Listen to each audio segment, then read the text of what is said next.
a un petit... Merci, bonjour, et veuillez m'excuser d'arriver si tardivement. Et j'aurais beaucoup aimé entendre les interventions précédentes, mais je n'ai pas pu arriver plus tôt. Quand Mathieu Flonneau m'a demandé d'intervenir, je pensais d'abord à une intervention relativement classique d'historien, ce que je suis sur les leçons que peuvent nous apprendre l'histoire de la dimension médiatique des catastrophes. Et finalement, en prenant le programme de l'ANR sur les démocraties et les réseaux techniques, j'ai pensé qu'il aurait été plus intéressant de présenter quelque chose d'assez original et étonnant quand on est historien, qui est quelque chose que j'ai co-organisé à Sciences Po il y a 2 ans, sur une idée de Bruno Latour et de Laurence Toubiana. On a organisé ça avec François Gémen de l'IDRI et Sébastien Trier de l'IDRI. On a organisé le reenactment du sommet de Copenhague sur les négociations climatiques, avec 160 étudiants qui ont été entraînés pendant 6 mois, formés à ce sujet qui est très complexe et très précis, des négociations sur le climat. Et l'idée, c'était de refaire, non pas à l'identique, bien entendu, ce n'a pas tellement d'intérêt, ce n'était pas non plus de refaire dans une dimension de psychologie expérimentale, puisqu'un certain nombre de paramètres étaient simplifiés. Nous avions 18 pays représentés au lieu des 190. Nous n'avions pas les chefs d'État, nous n'avions pas la pression de l'opinion publique, mais l'idée était plutôt, et c'était l'idée originale, finalement de refaire pour faire bifurquer et explorer d'autres modes de représentation du problème, d'autres modes de formulation et de définition. Toujours dans la présentation rapide de ce qu'a été Copenhague, les reenactments de Copenhague, nous avions les étudiants ont négocié pendant 3 jours, dont 36 heures d'affilée, avec toute la nuit. Le 27 rue Saint-Guillaume était transformé en centre des congrès, avec des badges, et donc la nuit continue. Et il y avait aussi d'investi de participer à l'école des arts politiques, avec un certain nombre d'artistes, d'anthropologues qui étaient là, qui filmaient, d'ailleurs, qui avaient des petites caméras sur la tête, qui filmaient, qui suivaient les délégués et qui faisaient un certain nombre de graphes sur leur déplacement et sur la négociation. Alors, cette simulation, ce reenactment a donné lieu à un documentaire qui a été diffusé sur France 5, que vous pouvez, qui fait 43 minutes, donc c'était trop long pour le diffuser aujourd'hui, que vous pouvez voir en ligne. Et ce que je voudrais vous présenter aujourd'hui, c'est la manière dont, en tant qu'historien, j'en ai tiré un certain nombre de leçons qui croisaient ce que je faisais ce que je fais sur les sociétés du passé et leur rapport à la catastrophe. La question centrale, qui est en réalité relativement complexe pour un historien, c'est de savoir comment une société, en étant confrontée à un contexte environnemental, à des changements environnementaux et climatiques, est-elle amenée ou non à modifier ses cadres de pensée. Et si l'on reformule ça sous l'angle de la catastrophe, est-ce que l'on apprend d'une catastrophe ou pas, au point de modifier les fondements d'une société, de modifier les institutions, ou alors est-ce que, au contraire, quand lorsqu'on est confronté à une catastrophe, que ce soit passée, présente ou alors même à venir, est-on plutôt poussé à développer des phénomènes d'oubli, de réécriture. Voilà. C'était la question centrale. Et en réalité, c'est une question sur un plan méthodologique et théorique qui est tout à fait extrêmement compliquée, puisqu'il s'agit d'articuler des changements environnementaux, des changements sociaux, et ne pas interpréter le social et le culturel comme étant simplement le produit du social et du culturel. Et bien entendu, on sait bien que ces fils-là se croisent, mais faire autre chose que les croiser et regarder comment finalement ils s'arrangent, ils s'entremêlent entre eux, et c'est quelque chose de beaucoup plus compliqué. Je développerai 3 idées rapidement. La première leçon que j'ai tirée de cette simulation, c'est finalement l'intérêt d'éviter le catastrophisme. Rappelez-vous, Copenhague, toute la rhétorique de Copenhague était fondée sur la catastrophe à venir, qui était largement mise en scène avec cette grosse horloge qui avait le décompte, le compte à rebours jusqu'à la fin du monde, avec la pression de ce qui se passait à l'extérieur du centre des congrès, et puis à la fin, rien du tout. Rien ne s'est passé et Copenhague a déçu toutes les attentes. Autre argument que l'on peut utiliser, c'est le, pardon, oui, j'ai fait référence à 1740, c'est le rapport entre un groupe social et une catastrophe, et la manière dont une catastrophe peut être utilisée pour ressouder le groupe, pour recréer son unité, et finalement le discours de l'après devient rapidement plus important que l'expérience même de la catastrophe. C'est la référence que je faisais à l'inondation de Paris en 1740. On voit comment finalement le récit sur la catastrophe intervient non pas pendant, mais lorsque la catastrophe d'inondation commence à refluer. La chasse de Sainte-Geneviève et les processions interviennent une fois que l'eau est déjà presque partie. Et finalement, reconstituer l'unité du groupe devient plus important que garder une mémoire précise des différents dommages. Anne-Marie Granier-Bissé est bien plus compétente que moi sur ces mécanismes de mémoire. Et donc, finalement, ce que l'on, dans cette simulation, ce qu'on s'en rendait compte, c'est comment, finalement, en laissant de côté toutes ces rhétoriques catastrophistes, il y avait en quelque sorte une libération, une pression beaucoup moins forte, et finalement qui laissait la voie à l'expérimentation, finalement, qui permettait une dilatation du temps. Et ce qui était tout à fait étonnant durant le temps de cette simulation, je l'ai dit, 3 jours, dont 36 heures d'affilée, c'est la manière dont finalement, eh bien, s'est constituée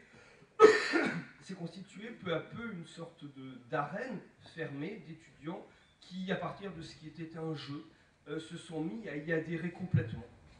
Au point que cela a d'ailleurs, et je l'expliquerai en conclusion, a d'ailleurs modifié profondément leur vie et leur engagement. Et ils se sont mis, ce qui est très étonnant, c'est qu'il y avait un sujet qu'ils connaissaient techniquement, précisément, qu'ils avaient étudié, ils étaient spécialisés sur ces questions-là, le changement climatique, les événements extrêmes liés au changement climatique, mais ce qui n'était qu'un sujet, quelque sorte de savoir, un sujet technique, eh bien, par la simulation elle-même, et en mettant de côté le catastrophisme, a été en quelque sorte inséré dans leur expérience et devenu réel. C'est tout à fait étonnant, si vous regardez le documentaire, vous verrez qu'il y a un moment, il y a un basculement, il y a une crise. Toute la question, c'est de savoir quelles sont les mesures à prendre pour éviter plus de degrés en 2050. Et à un moment, qui est le moment tournant, ils se rendent compte, quand ils sont prêts à parvenir à un accord, qu'il est trop tard en quelque sorte, parce qu'ils se mettent à décliner nationalement les objectifs d'éviter plus de degrés, et ils se rendent compte que ce n'est pas tenable. Cela signifierait la décroissance pour l'Inde et pour la Chine. Cela signifierait des efforts absolument insurmontables pour les pays développés. Et là, en quelque sorte, ce qui était un sujet scolaire devient quelque chose de réel. La négociation bascule. Ils décident, c'est une sorte de crise, ils décident éventuellement d'arrêter complètement la négociation, de rentrer chez eux en disant que ce n'est plus un jeu. Et là, il y a une nouvelle dynamique qui se met en place, et c'est le deuxième point que je voudrais développer, c'est la question des narratifs. La question des narratifs, j'utilise le mot anglais parce qu'il a un sens beaucoup plus fort, c'est la dynamique des récits, le rapport entre la dynamique des récits et la catastrophe. Ce qui est tout à fait étonnant, dans cette situation, dans cette simulation, c'est que je dirais qu'il y a eu plusieurs phases. Donc au début, on veut absolument parvenir à un accord. Après, on se rend compte que l'accord n'est pas possible et l'on décide, on se débat pour savoir s'il faut arrêter la simulation ou non, ce que cela signifierait pour chacun des pays. Et enfin, une troisième phase où ils ont décidé collectivement de ne pas arrêter la négociation, mais finalement de continuer en bâtissant un accord utopique. Merci. En bâtissant un accord utopique, ce qu'il aurait fallu signer à Copenhague pour éviter les plus de degrés. Et faisant cela, d'ailleurs, à la fin, lors de la cérémonie finale, ils avaient même en quelque sorte oublié la crise. Oublié cette crise qui s'est déroulée pendant la nuit, où certains s'étaient mis d'ailleurs à pleurer, pensant qu'ils n'avaient pas négocié, qu'il était trop tard en quelque sorte pour 2050 et pour l'humanité. Et ce que je veux dire là, c'est que ce que sont les récits, c'est un programme que depuis j'ai développé avec l'UNESCO sur Narrative of Change, les récits du changement climatique. C'est une arme extrêmement puissante. C'est une arme extrêmement puissante, aussi puissante que la modélisation, aussi puissante que la modélisation soit développée par les climatologues ou par les économistes, de la mesure où ça fait le lien entre deux choses qu'il est si difficile de connecter, qui sont des changements planétaires globaux et l'expérience de nos vies humaines. La dimension de la causalité, telle qu'elle est expliquée par les sciences de la nature, et la dimension compréhensive, herméneutique des sociétés. Un universel qui qui n'existe pas, que nous ne voyons pas, qui est celui qui est la planète, d'un côté, et de l'autre côté, l'infinie diversité des sociétés humaines, de leurs valeurs et de ce qui fait sens pour elles. Or, le récit, c'est dans un sens aristotélicien, un début, un milieu et une fin, c'est finalement la capacité de construire une forme qui va englober, un certain nombre d'échelles de temps, d'échelles d'espace, pour les relier par des points. Alors des points qui réintroduisent, on le sait bien, qui réintroduisent des formes de causalité, et c'est bien une difficulté, mais qui ne sont pas simplement cela. Et j'ai été beaucoup plus influencé par les travaux de William Cronon en histoire de l'environnement, ce grand article sur les récits, où il explique comment, eh bien, finalement, il n'y a pas d'autre manière, lorsque l'on est historien, de raconter des histoires, avec non seulement un début, un milieu, une fin, mais aussi un sens de l'histoire, ce qu'il appelle des méta-récits. Des méta-récits qui sont extrêmement puissants, qui sont des méta-récits soit du progrès, soit du déclin environnemental, et qui sont là en quelque sorte derrière. Comment finalement les acteurs, au fur et à mesure où ils disent leur histoire, réorganisent ce qui a précédé, réorganisent ce qui va suivre. Et ce que l'on voyait très bien à l'œuvre dans cette simulation, c'est comment au fur et à mesure de la simulation, ils se mettaient à raconter finalement différentes histoires et à raconter autrement les histoires qu'ils se racontaient au début. On voit très bien comment dans la crise, par exemple, tous les pronoms et les identités se mélangent complètement. On voit dans le documentaire, je me mets à dire, mais qui parle? Est-ce que c'est la délégation indienne? Est-ce que c'est moi en tant que citoyen? Et tout ceci se mélange. Donc c'est-à-dire que le récit recompose aussi les collectifs et recompose des nouvelles communautés. C'est un élément. Les chercheurs qui étaient là comme observateurs finissent par ne plus être chercheurs et oublient complètement que c'est un jeu. Il y a une partie de la simulation qui est extrêmement drôle où lors du moment de la crise, j'ai proposé, c'est pas dans le documentaire, mais j'étais prêt à appeler Hervé Le Treut pour vérifier les climats à 10h du soir. Heureusement, je ne l'ai pas fait. Et on discute avec les étudiants, je donne notre impression, je dis que le problème c'est qu'ils viennent de découvrir qu'il faut traduire politiquement ce qui n'était au départ qu'un problème, scientifique, et c'est bien la difficulté, comment traduire politiquement ces choix-là. Et il y a un étudiant qui intervient en disant, mais je comprends pas pourquoi vous parlez, vous intervenez autant, parce que c'est une simulation qui est vraie, et donc vous n'existez pas en quelque sorte, alors que je suis l'organisateur. Et donc, c'est par cette dynamique du récit, et de cette dynamique du récit, dans son dimension extrêmement puissante. Et l'intérêt de la dynamique du récit, par rapport à la catastrophe, c'est qu'en quelque sorte, elle insère la catastrophe dans la pluralité des temps de l'environnement, dans la pluralité du temps des sociétés, et non pas simplement comme une forme d'extériorité qui vient bouleverser, et qu'ensuite, après, en quelque sorte, on peut à nouveau extérioriser et rejeter. Et ce programme développé avec l'UNESCO, je vais être très bref, porte justement sur la manière dont, dans les négociations internationales sur le changement climatique, eh bien finalement, ceux qui manquent toujours, ce sont les populations, ce sont les sociétés, qui sont en dehors de l'arène, et comment on peut utiliser la forme narrative pour non pas simplement définir le problème, et puis ensuite aller l'expliquer et faire de la pédagogie, ce qui ne marche jamais, mais composer en même temps, à la manière de John Dewey, composer en même temps le problème et son public. Et on a organisé ainsi un side event dans la conférence de Rio plus 20, conférence de Doha au Qatar aussi et à Durban. Et l'accueil était tout à fait assez enthousiaste, ce qui paraît assez étonnant si on prend en considération que ce sont a priori des experts qui connaissent tout sur ces questions-là et qui n'ont a priori n'ont rien à apprendre de ce type d'expérimentation. Mon troisième point, je le résumerai en une phrase, c'est sur la question des interactions et des configurations.